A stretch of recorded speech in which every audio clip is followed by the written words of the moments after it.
Hello सभी गर्भवती महिलाओं को मेरा नमस्कार। यदि मैं ऐसा कहूँ कि आप सुंदर, सुशील, विद्यावान, बुद्धिवान, तेजस्वी शिशु की माता बनने वाली है तो आपको अवश्य अच्छा लगेगा और आप ऐसा और कृष्ण जैसा बालक चाहती है तो गर्भस्तुति, श्री कृष्ण गर्भस्तुति करना आवश्यक होता है। गर्भस्तुति का वर्णन श्रीमद् भगवद गीता में किया गया है। श्री कृष्ण जब देवकी के गर्भ में थे तब देवताओं ने गर्भस्तुति की थी।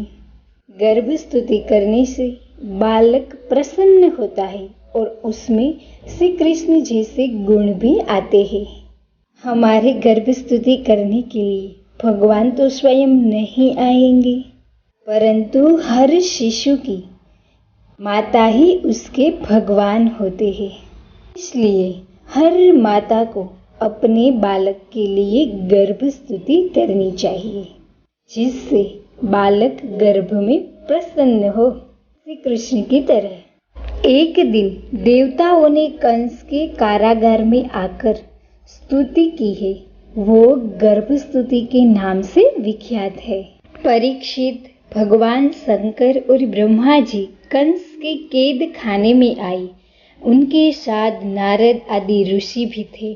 वे लोग सुमधुर वचनों से सबकी अभिलाषा पूर्ण वाले श्री हरि की इस प्रकार स्तुति करने लगे। प्रभु, आप सत्य संकल्प है। सत्य ही आपकी प्राप्ति का श्रेष्ठ साधन है।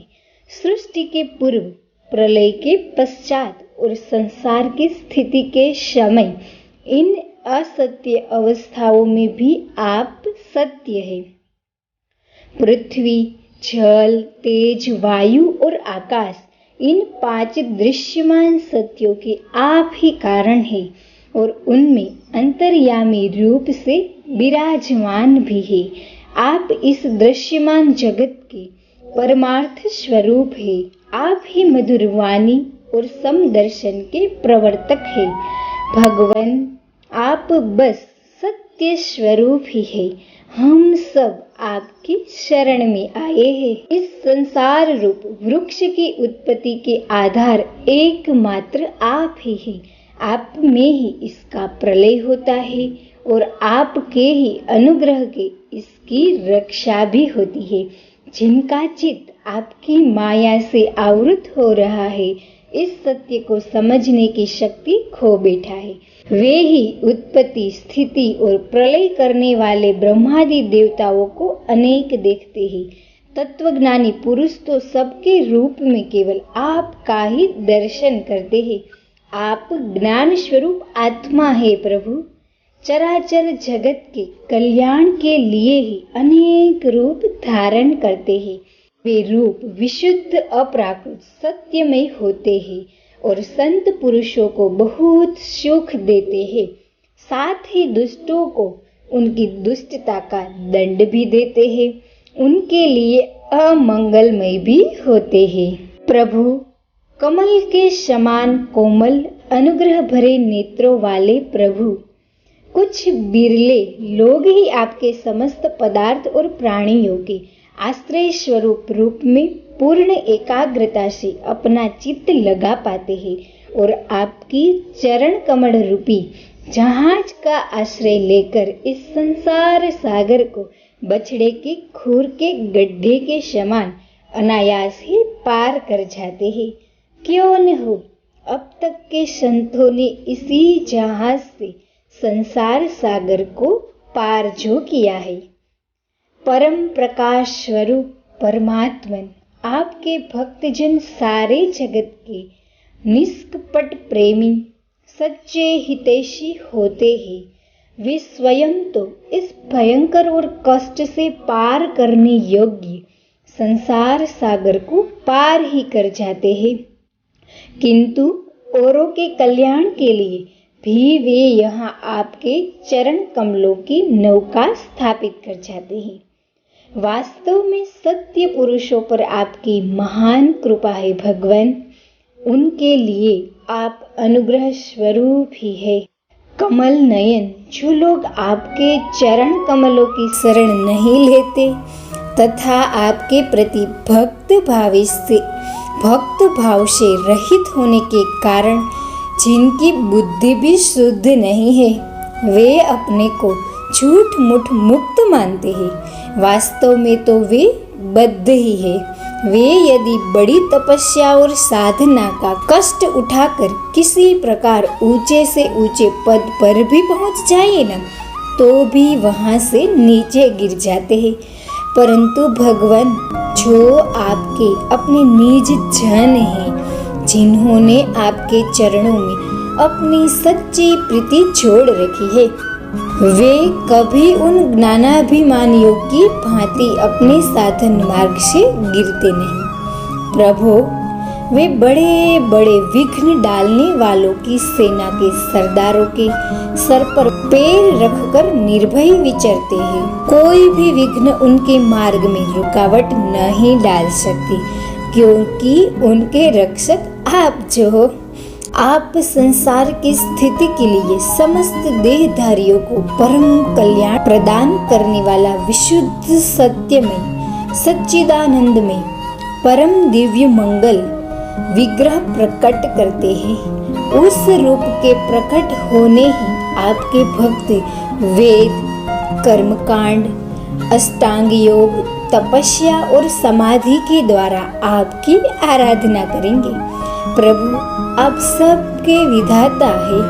यदि आपका यह विशुद्ध सत्वमय निज स्वरूप न हो, तो अज्ञान और उसके द्वारा होने वाले भेदभाव को नष्ट करने वाला अपरोक्ष ज्ञान ही कौन हो। जगत में दिखने वाले 3 गुणों आपके हैं और आपके द्वारा ही प्रकाशित होते हैं। यह सत्य है, परंतु इन गुणों की प्रकाशक वृत्तियों से आपके स्वरूप का केवल अनुमान ही होता है, वास्तविक स्वरूप का साक्षात्कार नहीं होता। भगवान, मौन और वेदवाणी के द्वारा केवल आपके स्वरूप का अनुमान मात्र होता है, क्योंकि आप उनके द्वारा दृश्य नहीं, उनके साक्षी है। इसलिए आपके गुण, जन्म और कर्म आदि के द्वारा आपके नाम और रूप का निरूपण नहीं किया जा सकता। फिर भी प्रभु, आपके भक्त जन उपासना आदि क्रिया योगों के द्वारा आपका साक्षात्कार तो करते ही है। जो पुरुष आपके मंगलमय नामों और रूपों का श्रवण, कीर्तन, स्मरण और ध्यान करता है और आपके चरण कमलों की सेवा भी करता है और उसमें चित्त लगाता है, उसे फिर जन्म मृत्यु रूप संसार के चक्र में नहीं आना पड़ता है। संपूर्ण दुखों को हरने वाले भगवान, आप सर्वेश्वर है।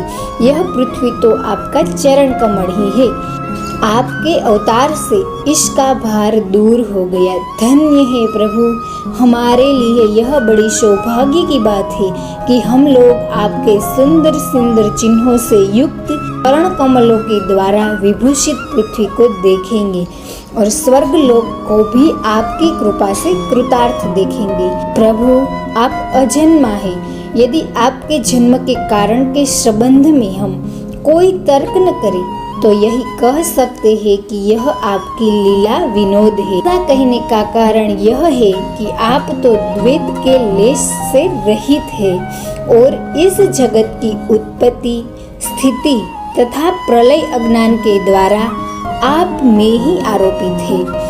प्रभु, आपने जैसे उनके बारे मत्स्य, कश्यप, नृसिंह, वराह, हंस, राम, परशुराम और वामन अवतार धारण करके हम लोगों की और तीनों लोकों की रक्षा की है, वैसे ही आप इस बार भी पृथ्वी का भार हरण कीजिए।